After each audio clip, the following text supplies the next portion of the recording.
Co-President Nigel Farage, Freedom and Democracy.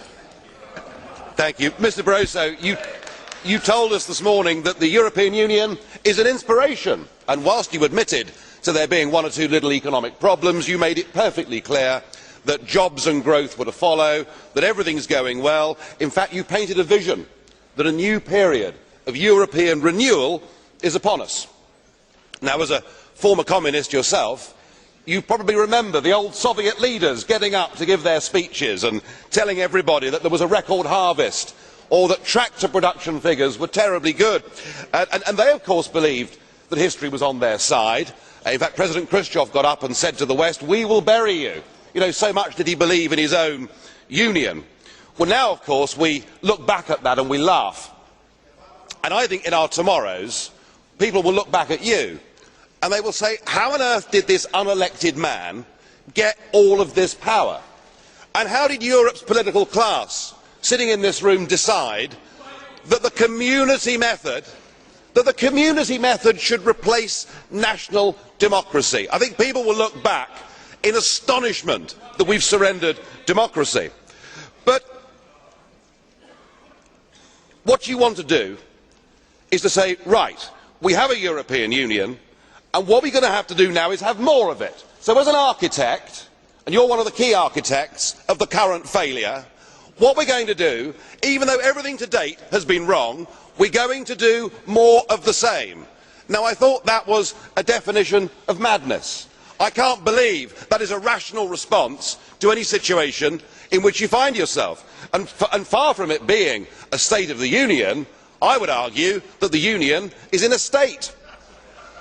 Because just look at the confusion. We've got you as the President of the European Commission, we've got a President of the European Parliament, we've got my old friend Herman Van Rompuy, who is the permanent President of the European Council, we've got the Poles, they're now presidents temporarily of the European Council, we've got presidents all round this room, goodness me, even I'm a president.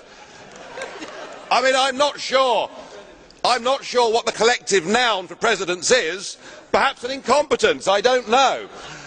But certainly when you take away democratic accountability, it's clear nobody really is in charge. And it's developing as a union of intolerance. Anybody that stands up here and dares to give a political view that is different to the received wisdom is written off as mad, insane, violent, fascist. We've heard it for years from these people. And the intolerance is so deep that when we get referendums in France, the Netherlands and Ireland that reject your view, you see it as a political class as a problem to be overcome. So I'm very worried about the whole root of this union. There is a new nationalism that is sweeping Europe. You want to abolish the nation states, in your case, Mr Schulz, perhaps because you're ashamed of your past, and you now want this flag and a new anthem to replace nation states, and you don't care how you get there. If you have to crush national democracy, if you have to oppose popular referendums, you just sweep this aside and say that it's populism. Well, it's not, it's democracy. And what is sweeping Northern Europe now, starting off in April with that amazing result in the Finnish general election, is there is a new democratic revolution sweeping Northern Europe. It's not anti-European. It wants a Europe of trade. It wants a Europe of cooperation. It wants a Europe where we can do student exchanges, where we can work in each other's capital cities. It wants those things, but it does not want this European Union model. Frankly, you are all now yesterday's men. Thank you very much, Mr. President Farage. I have a big number of blue cards to you, but I will give you only one possibility to answer. Colleague Duff. Blue card question. One. President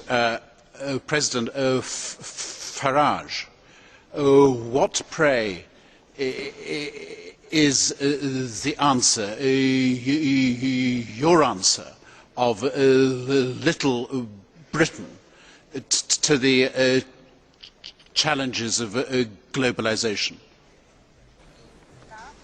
Well, this point is often made, that a country like Britain is only 62 million people, and aren't we better off being part of a big European club so that we can have more of a voice on the world stage? Funny that, isn't it? Here's Britain, the world's 5th largest trading nation, who are now prohibited from going in to World Trade Organisation talks because all of that is done on our behalf by an unelected European Commissioner. And the answer actually, Mr Duff, is that an independent Britain that trades and cooperates with her European neighbours in an age of globalisation would be able to forge her own trade relationships across the world, and it would make sense for a country like ours to start off with the English speaking world, who share common law, our own kith and kin in the Commonwealth, who we turned our backs on so shamefully.